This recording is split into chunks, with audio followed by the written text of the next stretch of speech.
morning, Chicago Cubs fans, and we are back with another edition of Cubs Daily. My name is Steven Ryan. The Cubs get the win yesterday, 6-1 over the Cincinnati Reds. It looked like a complete team effort, and that was even without our best hitter, Kyle Tucker. So, we'll break down that game here in a few moments. We're going to also discuss about the young up-and-coming star pitcher, maybe Cade Horton as well. Hopefully this sparks a potential streak for this Cubs team, and we're going to get to some of your viewer comments. So, again, 6-1 victory yesterday over the Cincinnati Reds. You loved what you saw from Cade Horton, right? 67 pitches, 56 of them were for strikes. He was throwing first strikes all day long. This was exactly what this team needed. Yes, did they pull Cade Horton too early? Probably. I understand that they're kind of on a innings limit with the young man as well, even though the team has not officially announced that. But given his recent shoulder injury past, they want to make sure they take their sweet due diligence with the young man and develop him properly. But you have to like what you saw from him yesterday. He was ahead on Cincinnati Reds players, and he was dominant. And that is exactly what you like to see from this Cubs team. So you got Shota, Matt Boyd, and Cade Horton all going on the bump. I do, think that, obviously, I think another arm would, of course, help this Cubs team for a postseason push. But you know what? I like those three going into a playoff series. I could be fully confident in those three getting the job done. Doesn't mean they're going to get the job done, absolutely not. But I am confident in those three. And plus, I want Cade Horton to get to October and experience that for this Cubs team. And with that victory yesterday, the Cubs still have not been swept this season in a series of 3 games or more. The only series that we were swept in was that 2-game set in a different country. So, go Cubs go on that front.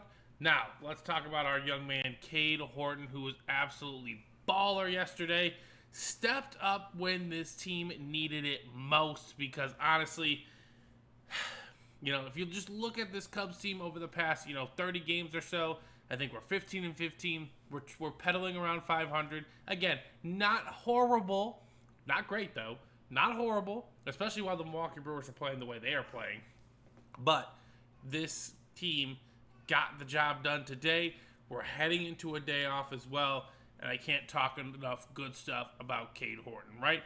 When the Cubs drafted him a few years ago, they really liked his swing and miss potential. He's got wicked movement on his stuff. He's got a really, really good fastball, and the velocity was there yesterday. I believe he topped out at 98 once or twice, but again, it was 97, 97, 97, which is what you like to see. His shoulder is healing well from last year, and he's starting to get more comfortable. He even said this was the best he's felt in any start so far. And I hope, Cade, that feeling only gets better and better for you as your career progresses here in the Chicago Cubs organization. Now, could this spark a rally potentially? You never know what's going to spark a rally, right? I thought that Justin Turner 2-run walk-off home run was going to spark a rally for this Cubs team. But it still wasn't quite the end of rock bottom. And I'm thinking this is rock bottom, right? I know we're going to get to some of your comments here in a moment. There was a comment that said, hey, I don't think this Cubs team is necessarily as good as we think it is. Yeah, but I also don't think it's as bad as this is. This is not who we are. Maybe we're not, the insane team that we were in April. Those were some unsustainable numbers. Again, the offense is going to go ups and downs, right? It's going to be that way all year. I also did make a comment yesterday that's saying, hey, we need to aim for 4 to 6 runs. What do you know? We got 6 runs. And, of course, the pitching backed it up as well. And what a bounce back by Andrew Kittredge, right? Gave up the go-ahead home run yesterday, who, again, it's tough for me. The bullpen hasn't been great. I'm not defending the bullpen by any means, but if your offense is only going to score you 1 run, you really can't blame pitching. Pitching is going to give up runs regardless. This is Major League Baseball. You're dealing with professional hitters on a daily basis. So, again, I can't completely blame the bullpen for a couple of these losses when the offense hasn't contributed whatsoever. Again, if the offense scores you 5 or 6 runs and then the bullpen, gives up 7 or 8, then we can talk about what's going on on that front for them. So, again, can we use this win to propel us? I hope so. We're going to get a day off today. Hopefully, Craig or team leaders on the club are going to just go out and have a good time. Relax. Hopefully they didn't go to St. Louis last night. They're going to take a nice bus trip or however they're going to get there today. They're going to vibe. They're going to relax. And they're going to enter this series with a chance to take 2 of 3 from the Cardinals. In this series, we're going to have Shota, we're going to have Ray, and we're going to have Boyd. We need 2 of 3. Bare minimum from these guys, all right? So I think Shota is going to go on Sunday. I think Ray is going to go Saturday, and then we're going to have Boyd going tomorrow, if I'm not mistaken. I could be very wrong. But either way, this is an excellent chance for us to propel ourselves and get us to where we need to go. Again, 2 of 3 from the Cardinals is the bare minimum. A sweep would be excellent. You know, we can't control what the Brewers do, but all we can do is control what we control. Let's get to the playoffs. That's where we could do our damage, and we just got to get right. The offense is going to come. I'm not too worried about that. It's kind of combining all those parts into one circle and getting it done. So, can we use it to win? We're going to see. Every victory just feels like, hey, a streak has to start somewhere, right? A streak has to start at 1 somewhere. Why not that game yesterday? It was a complete team effort. You liked all 3 phases of the game. I also saw, Miguel Amaya rehabbing in Iowa. Javier Assad looked good in his start yesterday. So maybe, just maybe, it's all going to come together for this Cubs team as we make a push for the postseason, right? So, let's get to some of your viewers' comments. Again, this community has been absolutely fantastic as we continue to grow, getting new members, new subscribers, etc., etc. Again, please feel free to share your thoughts. If you agree with me, if you disagree with me, that is A-okay. I love hearing all different perspectives because everyone views the game differently, right? It's just the way the world goes, and that's what makes it super, super special. So, the first comment, our man Chris Amrick, he's been active in the comment section, so please continue to share your thoughts, Chris. He said, yes, especially frustrating and games they shouldn't lose, but we cannot expect them to be 100% victories, even against the worst teams.